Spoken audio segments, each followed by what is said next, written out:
The letter aleph is often believed to have no pronunciation, but this is not the case. Otherwise, aleph would not be included among the guttural letters.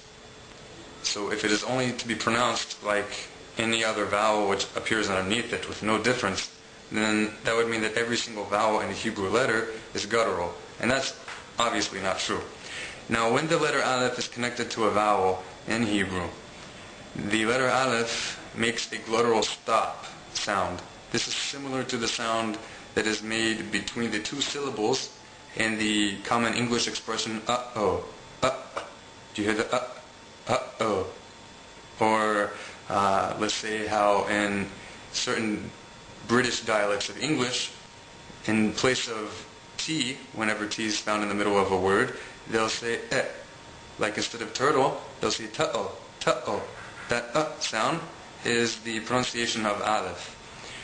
Now the letter bet, when the letter bet has a dagesh, it's made like a standard B sound in English, ba.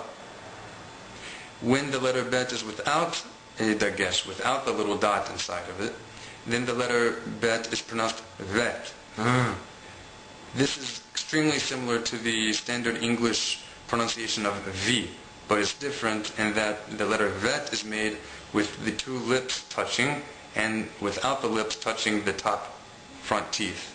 Whereas the English V sound is made by lightly touching your bottom lip to your upper front teeth.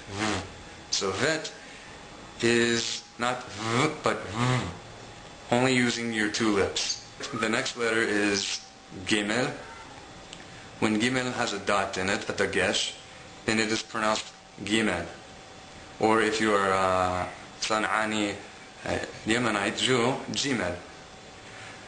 When there is no dot in the letter Gimel, it's pronounced Gimel.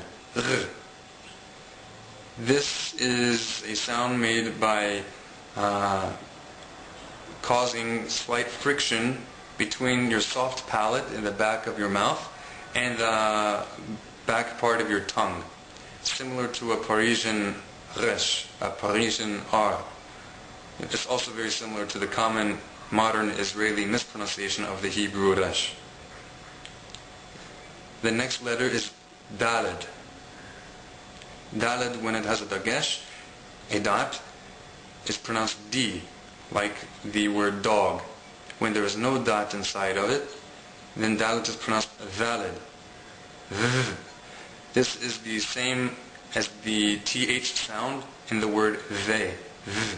This sound is made by touching the tip of your tongue to the front upper teeth, the upper front teeth, and exhaling. It's no different than making a th sound like throw while humming at the same time.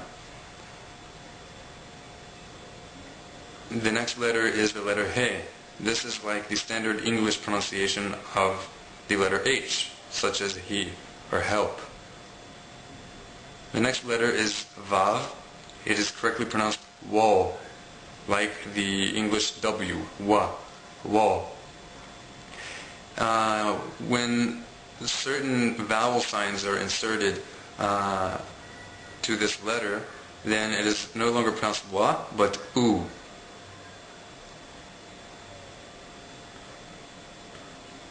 The next letter is zayin. This letter is like the Z in English, such as zebra. The next letter is het. Het is another guttural letter. Het is very similar to the letter H. The only difference is that with het, you're essentially constricting the muscles of your throat while making an H sound. So instead of saying ha, slightly squeeze the muscles in the back of your throat, and then exhale, just as you would do making an H sound. So instead of ha, ha. This is similar to the sound you make when you exhale onto a pair of glasses in order to put some water vapor on them in the process of cleaning them. Ha, and not ha. The next letter is but. But is a T sound made by touching the tip of your tongue to the roof of your mouth, but a little bit further back than is usually made, and you cup your tongue while making this T sound. So instead of cha, which is made by touching the tip of your tongue nearer to your upper front teeth, you curve your tongue and touch the tip of your tongue a little bit further back. Pa. So instead of cha, pa. Ba. The next letter is yud. Yud is just like the standard English Y sound, as in your. Sometimes when certain vowels are coming before the letter yud, then it simply makes an E sound. Kaf, when there is a dot in the letter kaf, makes a K sound, just like K in the word kite. When there is no dot in the letter kaf, it becomes chaf. This sound is made simply by slightly causing friction on the soft palate of the roof of your mouth, in the back part of your mouth, with the midsection of your tongue. This is similar to the word bach or lach in certain European languages.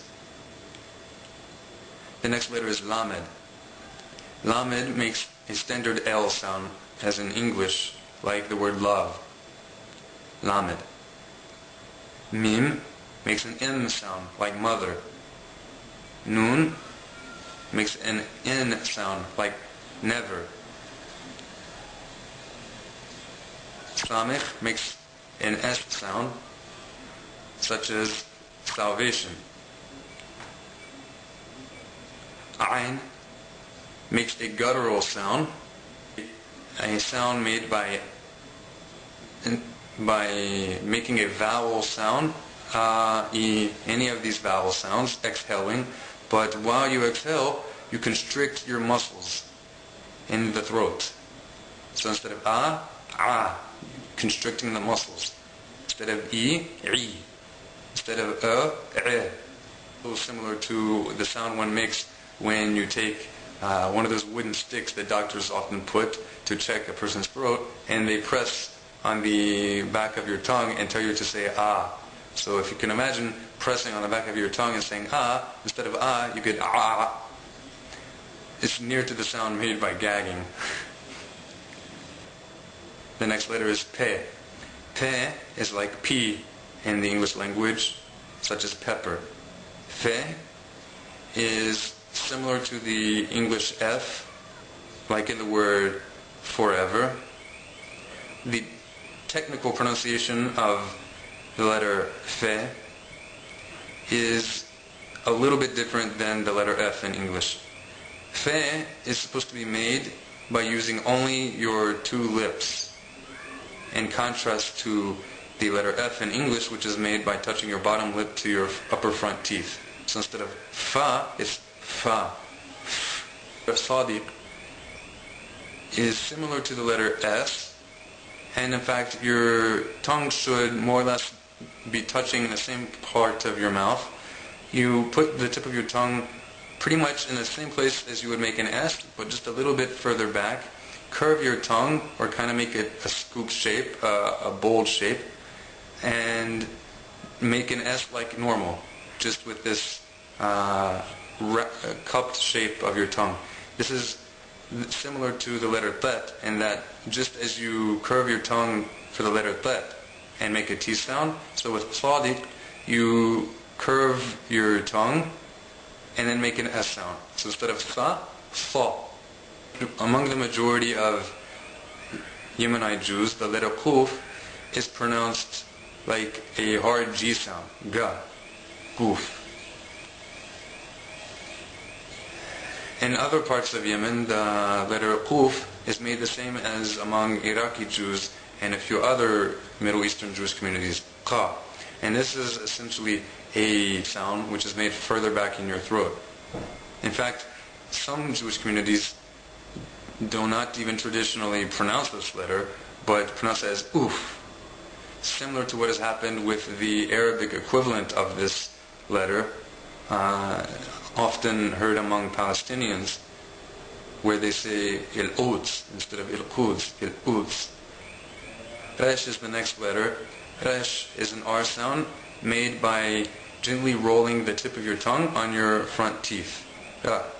This is not to be confused with the Spanish R, which is made by rolling the tongue just behind the front teeth.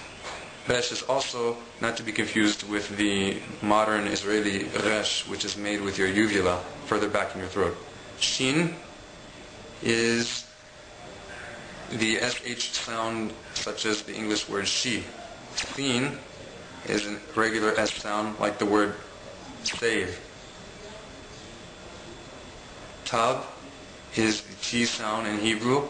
Tav makes a T sound very similar to the word take, but make sure, if you are wanting to be so exacting, that the tip of your tongue is touching the back of your front teeth, front upper teeth.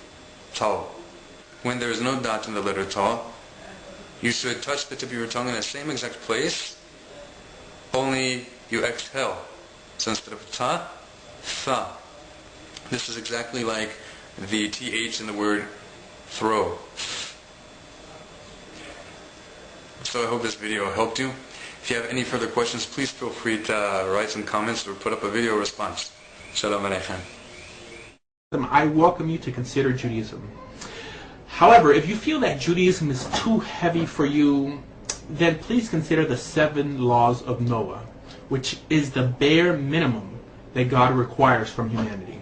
If you're interested in either of these, please visit your local Orthodox rabbi and ask him to teach you more. For more information about Judaism, please visit our website, bejewish.org. There you will find videos that will help you on your journey. Thank you.